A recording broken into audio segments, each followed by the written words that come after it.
Hey YouTube, this is Southern Prepper 1. It's a rainy day here, but we need the rain.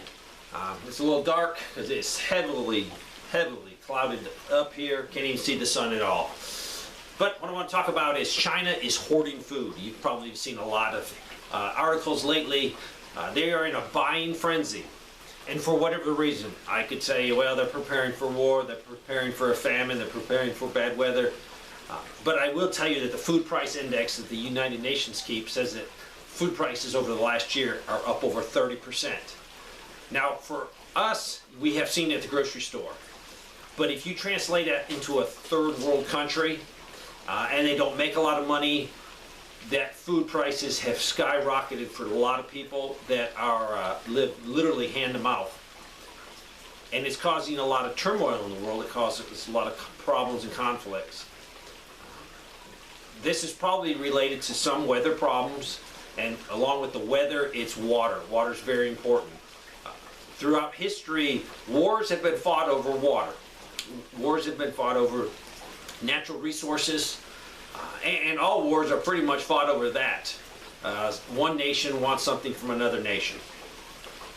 Also, there's a lot of conflicts, especially in Africa. They're popping up, civil wars, all kinds of squabbles. And when you have squabbles, you don't have farming, because no one can tend to their livestock, no one can tend to their fields. And this creates even turmoils of shipping food around. And also, the United Nations sending in food. Normally they do, and now they're not sending food in because of conflicts. We're also seeing supply chain logistical problems worldwide. We know about that. Shipping costs have skyrocketed. So even shipping food around the world is higher. You've seen the worker shortages. Farms can't get workers. Businesses can't get workers. Can't even have workers to process food. And I think the big one that we're seeing now, but will really show up, will be fertilizer prices in the spring. As farmers secure their fertilizers and start planting. The cost of fertilizer has just gone through the roof. And food has been used as a weapon. If you don't support this person, you don't get food. If you don't do this, you don't get food. And it's been throughout history. If you're not in the right group of people, you don't get food. China has less than 20% of the world's population, but so far they have stockpiled of the world's grains and the world's maize. Over half of the world's stockpile is in China. This is crazy. The U.S. Department of Agriculture has said that by the first half of the year 2022, the first part of the growing season, China will have acquired a global reserve 69% of the maize, 60% of the rice, and 51% of the wheat. That is unheard of. Remember, they only have less than 20% of the world's population. So they're definitely stockpiling. China has a problem. If China cannot feed their people, they will have a revolution. So they know that. So they need to make sure they have plenty to keep a tight control over their population. So what does that mean to you? If you're watching my channel, you're probably a prepper, or at least you're concerned about world events. I am urging you, and I have nothing to sell you. I don't have a food package. I mean, I've seen some videos where they sell you a little bit of fear, but buy this package. I don't have anything to sell you food-wise. Absolutely nothing. Go to your grocery store. I recommend the Mormon Cannery. I'm not Mormon. I don't support everything they believe in, but they do offer a service to people. They offer very affordable, long-term storage of food. Look up Latter-day Saints, look up the Mormon Cannery.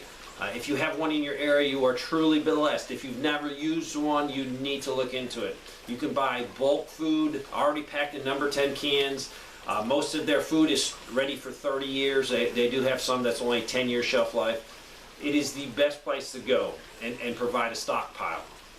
When I was in the military, my son, he was a lot younger then, came home and said, he was at his buddy's house next door, and he said, man, they don't have any food, because our house is very similar to their house with the layout, and they did provide a nice big pantry, which was awesome.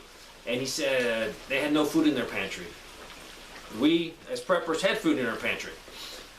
So there's a lot of people out there that don't stockpile food. I know very rich people that barely have 3 or 4 days of food in their house. But they're very happy to have thousands of hundreds of thousands of dollars in investments, but they don't think about food. Hypothetically, if we have a bad situation and a growing season is destroyed in the United States, what would that create? I don't understand why people, they look at me and say, oh, you stock a year's supply of food? Yes, I stock a year's supply of food, because if you lose a growing season, you're going to have to wait till the next spring. Yeah, you can plant other things later, but if we lose our main growing season inside the United States, we're going to have to rely on the strategic stockpile of food. And in the United States, it's not there anymore. We used to, because of the Cold War, store a lot of food. Most of that would be grains. We don't do it anymore. Our supplies are very limited. So I urge you, stock food. Some of you might say, a couple weeks is fine for a short term. That's fine if that's what you do and that makes you sleep at night. It all refers back to, if you can lay your head on the pillow and you feel comfortable with your preps, then you're good. You might be mistaken and you have a false sense of security, but that's all I can ask of you. If you, when you lay your head down, say, I'm good with my food supply, I'm good with ammo supply, I'm good with my self-defense supply, I'm good with my gas storage supply. It's really your mental well-being. If you're comfortable with it, do it.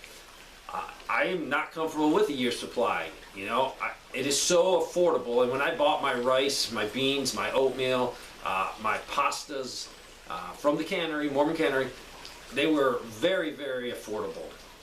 I think my oatmeal was $2.15 for a number 10 can with a 30-year shelf life. Now they're a lot more than that, but it's still affordable in the scheme of things. So start thinking about, hey, what happens if we lose a whole growing season in the United States? Or what happens if I lose my job and I can't get a decent job for a while? You can always rely on that stored food to get you by. I've gotten so many emails thanking me, saying, hey, thanks for pushing more food, because guess what? My husband got unemployed, or we lost our job, or I got sick, and that food that we put back for an emergency was used. It is an emergency. If you lose your job and you're hungry, that is time to dip into it. If we have a crisis in the country, then we can dip into it. You stockpiling food for a year, people will say, oh, you're being selfish, you're hoarding. You're not. You're being a good citizen, because if you can take yourself out of that equation for hunting for limited supplies in a crisis, it could be a war with China, it could be an economic collapse, it could be an EMP attack against the United States, whatever it is, if you've had the foresight to stockpile, you have helped our country, you've helped your neighbors. Right now, food is plentiful. You can buy it. Yeah, it is more costly, but it's still readily available. There's no shortages of food. In your local area, yeah, you might have to wait a week or two before the shelves get your particular brand, but as a whole, we have plenty of food at this time to purchase at the supermarket. So I'm urging you, talk to your loved ones, your spouse, your partner, your husband, your wife, whoever you are going to weather a storm with, and say, hey, are we fine with food? Do we have enough to get through?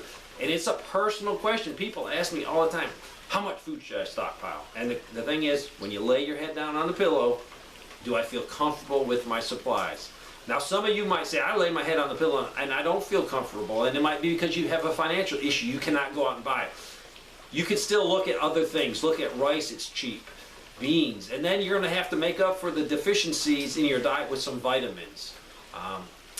There's all kinds of things. I will show you, we got 4 days of bad weather. After that, I will show you my dad's, what he's doing. He is growing so much vegetables. Granted, we're in the South, but it's cold. He's growing a lot of greens, and that can be used to supplement your poor diet if there's not a lot of fresh fruits and vegetables.